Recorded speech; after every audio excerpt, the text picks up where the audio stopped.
thème de ce soir, nous arrivons au vif du sujet, le thème de ce soir, c'est les 7 secrets d'une vie de couple épanouie. Les 7 secrets d'une vie de couple épanouie. Je voudrais juste dire aux uns et aux autres de ne pas s'inquiéter, de ne pas s'inquiéter parce que dans le fond, même si parfois nous, en parlant, on va un peu vite, le document vous sera remis après. Il vous sera remis après la présentation, donc vous pourrez travailler un peu plus en profondeur. Alors, je voudrais qu'on passe à la diapo suivante pour la petite parole que je voulais partager, la diapo numéro 2. Alors, on va passer directement au plan pour donner un petit peu comment nous allons aborder les différentes parties, les différents éléments. Et je dois vous dire tout de suite que normalement, c'est le sujet d'un séminaire. Ça prendrait un séminaire de 1 ou 2 journées. Ce que nous avons voulu faire, c'est passer en revue les points essentiels dont il faut tenir compte et qui peuvent indirectement être à la base parfois de tensions, d'incompréhension dans tous les domaines de la vie. Alors, la première chose, évidemment, c'est ce que nous allons faire bientôt, c'est l'introduction. Et nous allons parler ensuite de se connaître soi-même pour mieux connaître l'autre. Se connaître soi-même pour mieux connaître l'autre, pour mieux aimer l'autre. Parce que la parole de Dieu nous dit, tu aimeras ton prochain comme toi-même. Si tu ne t'aimes pas, comment est-ce que tu vas aimer ton prochain? Et dans le couple, dans la famille, le prochain le plus proche, si je peux m'exprimer ainsi, c'est votre époux, votre épouse. Alors, le deuxième point, c'est découvrir et accepter nos différences. Découvrir et accepter nos différences. Hommes et femmes, nous sommes différents. C'est important de savoir comment ces différences peuvent influer sur notre couple. Ensuite, troisième point, nous allons parler des tempéraments. Connaître mon tempérament et le tempérament de mon épouse. Parce qu'il y a certaines choses qui sont dictées par le tempérament. Nous parlerons ensuite des besoins de l'homme et de la femme. Connaître les besoins de mon époux et de mon épouse. Parce qu'ils ne sont pas les mêmes, selon que nous sommes hommes, femmes. Et manquer de connaître ces besoins, manquer de connaître les besoins prioritaires de l'autre peuvent être des sources de conflits, je dirais presque perpétuels. Alors, ensuite, au point 5, nous parlerons d'identifier les attentes et les adapter à notre couple. Quelles sont les attentes? Avec quelles attentes nous sommes entrés dans le mariage? En fait, quels sont les rêves que nous avions? Et est-ce qu'ils sont toujours au goût du jour? Est-ce qu'ils sont toujours adaptés à la réalité dans le mariage? Et partout où nous passerons, on fera des petits exercices, on vous donnera des petits travaux pratiques à faire pour pouvoir en discuter après cette séance. Et je vous assure, ce sont des moments enrichissants quand on se donne ce devoir-là de faire les devoirs. Ensuite, nous parlerons de s'aimer comme au premier jour. Qu'est-ce que ça veut dire, s'aimer comme au premier jour? Pourquoi est-ce qu'après 36 ans de mariage, Madeleine et moi, on se dit, ah, c'est comme au premier jour. Pourquoi est-ce qu'il nous arrive encore de reparler des choses vraiment en toute liberté, malgré toutes ces années, et de ne pas trouver que 36 ans, c'est comme un poids, ce n'est pas un poids pour nous. Chaque jour a de la valeur, chaque jour est un jour nouveau, chaque jour nous renouvelle, nous enrichit, nous rapproche l'un de l'autre. Mais il faut travailler pour ça. Et nous vous dirons un petit peu comment procéder. Enfin, nous parlerons d'entretenir la flamme. C'est un peu dans la prolongation de ça, d'entretenir la flamme de l'amour par la communication, par le dialogue. Le dialogue, la communication, c'est un peu comme un thème transversal que nous voyons dans tous les points qui ont été énoncés ici. Il est majeur, il est vraiment important. Et le dialogue, le premier dialogue, c'est le dialogue entre nous et notre Dieu, entre nous et le Seigneur. Monsieur, madame, monsieur avec le Seigneur, madame avec le Seigneur, le couple avec le Seigneur, c'est ça qui fait notre fondement. Maintenant, je pourrais, avant de passer la parole à mon époux, je pourrais mentionner ceci, que ce que nous allons donner, l'enseignement d'aujourd'hui, il vient avant et il est suivi par la prière. Parce que les gens ont tendance à dire, oui, mais on n'a pas suffisamment prié pendant ce temps-là. Oui, il y a des choses qui nécessitent de prier, hein, et il y a cet enseignement est le fruit de prière et va générer des prières. Donc, c'est très important de le comprendre comme ça. Alors, j'entre dans le vif du sujet. Aujourd'hui, on dit souvent que les couples mariés font face à de nombreux défis, ce qui est une réalité. Bien comprendre les défis nous permet de mieux gérer ces mêmes défis. Le couple épanoui est une source d'inspiration pour ceux qui aspirent au mariage et pour ceux qui veulent travailler à bâtir leur relation. La première question qu'on se pose, c'est est-ce que nous sommes une source d'inspiration pour ceux qui viennent après nous, pour ceux qui nous regardent vivre? Est-ce qu'ils se disent, waouh, moi je voudrais tellement ressembler à ce couple-là? On parle de plus en plus de jeunes qui ne sont plus tentés, qui ne sont plus prêts à se marier parce qu'ils hésitent. Est-ce que nous sommes de ceux qui, quand ils nous regardent, disent non, à cause de cela, moi je voudrais m'engager. N'oublions pas que le mariage de couple est le fondement de l'Église. C'est le fondement même de l'Église. Donc nous avons besoin que des jeunes se marient, qui s'engagent dans le Seigneur, dans la relation de mariage, pour avoir des églises qui sont stables et qui savent traverser les tempêtes, des églises qui donnent envie d'en être membre. Voilà pourquoi c'est très important de travailler à édifier, à renouveler, à inspirer les jeunes vers le mariage, et ceux qui sont dans le mariage, à les inspirer, à renouveler ce premier amour. En effet, comme vous pouvez le connaître, vous pouvez le comprendre, ce soir, nous allons travailler pour, comme le dit la parole dans 1 Corinthiens 15, et verset 58, hein, travailler de mieux en mieux à l'œuvre de Dieu. L'œuvre de Dieu qui est pour nous ici le foyer, le couple, la relation de couple, la relation dans le foyer. C'est ça, travailler de mieux en mieux.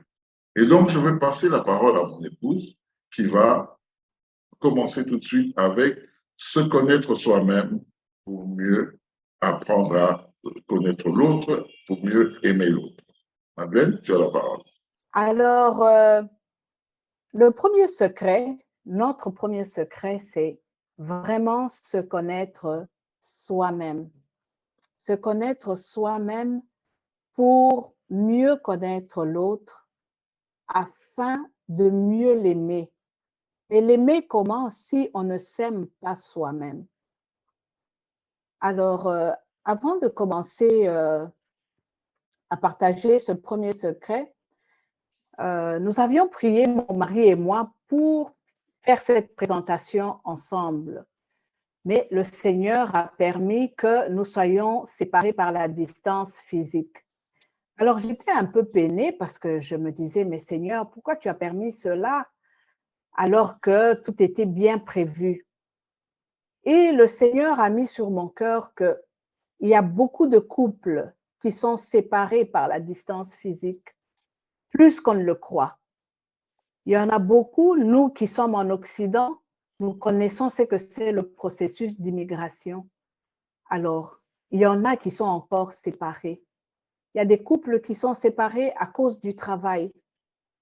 L'un travaille dans une ville, l'autre est dans une autre ville avec les enfants et parfois dans un autre pays. On voit les professeurs d'université se promener, aller d'une ville à l'autre pour donner des formations, pour donner des cours, faire des recherches. Les pasteurs ne sont pas épargnés. Ils sont parfois invités à donner des formations, des conférences et à se déplacer. Et je rendais grâce à Dieu parce qu'il m'a fait voir également que même dans la Bible, les hommes et les femmes n'étaient pas toujours ensemble. Les hommes de guerre allaient à la guerre, c'était des mois parfois, parce qu'ils allaient loin et souvent à pied. Les bergers, ils devaient se déplacer avec les troupeaux pour aller les faire manger. Et c'était des journées, des semaines, parfois des mois. Et donc, ce soir, il a permis que nous puissions donner cette conférence étant à distance pour que tous ceux et celles qui se retrouvent dans cette situation ne se sentent pas exclus. C'est une norme pour autant que Dieu qui est amour soit le sément de notre couple. Amen. Alors, comme personne, nous devons nous connaître parce que nous sommes faits de corps, d'âme et d'esprit. Et nous devons aimer la personne que Dieu a créée parce que, un, il nous a créés à son image. Et puis, de deux, c'est pour que nous aimons comme personne, cela augmente notre estime de soi et cela permet de mieux aimer l'autre. Parce que quand on ne s'aime pas, on va faire un effort pour aimer l'autre, mais à la fin, il y aura toujours quelque chose qui ne va pas aller et parfois, on ne va pas savoir d'où ça vient. OK? Comment est-ce que Dieu m'a créé? Si on regarde notre couple, moi, je suis clair de teint, lui, il est noir d'ébène. Donc, on est déjà différents. Il est grand de taille, moi, je suis un peu plus petite. Il est costaud, moi, je suis un peu forte. Donc, chacun, nous avons une morphologie qui est différente et qui est unique à nous parce que le Seigneur nous veut être des personnes uniques. Un homme unique, une femme unique et il crée un couple unique. D'accord? Et au niveau de l'âme, nous avons des émotions. L'âme, c'est le siège des émotions. Et nous verrons les différences que nous allons rencontrer au niveau de ces émotions-là. OK? Et au niveau spirituel, la partie de l'esprit, nous devons nous connaître comme personne qui appartient, oui ou non, à la famille de Dieu. Qui sommes-nous? Qui est Dieu pour moi? Quelle est ma relation avec le Seigneur? Quelle est la place de Jésus-Christ dans ma vie? Est-ce juste le sauveur de l'humanité? Ou bien est-ce que j'ai une relation personnelle avec lui comme mon Seigneur et mon sauveur personnel? Ça, c'est très important. Et dans toujours cette quête de se connaître soi-même, il faut également qu'on connaisse nos origines parce que nous sommes des êtres humains, nous ne venons pas d'un arbre. Donc, nous connaître et connaître également la personne qui est l'élu de notre cœur. D'où vient-il? Qui est-il? Pour que nous puissions effectivement bien l'aimer. Et ensemble, nous allons bâtir notre projet de vie. Et à ce sujet, pendant que je priais pour la réunion, le Seigneur a mis sur mon cœur qui s'est présenté à Moïse comme je suis. Et il a dit, va dire aux enfants d'Israël que celui qui s'appelle je suis m'a envoyé vers vous. Et donc ce soir, il nous permet de conjuguer le verbe être au temps présent de l'indicatif. Je vous explique. Moi, je suis parce que Jean-Marc est. Je suis Madame Mutombo parce que Jean-Marc est Monsieur Mutombo. Maman Wivide est Madame Mpassi parce que le révérend Mpassi est. Donc, nous voyons que, mesdames, nous sommes parce qu'ils sont. Donc, messieurs, nous sommes parce que vous êtes. On nous appelle, nous les femmes, madame, par le nom de notre mari, n'est-ce pas? Alors j'ai dit, waouh, Seigneur, c'est vrai que tu es vraiment dans la relation de couple. Et messieurs, n'est-ce pas qu'on dit que derrière tout grand homme se tient toujours une grande dame, même si elle est petite de taille. Donc, vous êtes parce que nous sommes. Mon mari est grand parce que je suis. Hein, chérie, tu es parce que je suis et je suis parce que tu es. OK? Donc, ça, c'est vraiment Dieu qui se révèle dans le mystère de la relation du couple. Parce que l'amour de Dieu est manifesté et personnalisé dans le couple. Amen, bien-aimés.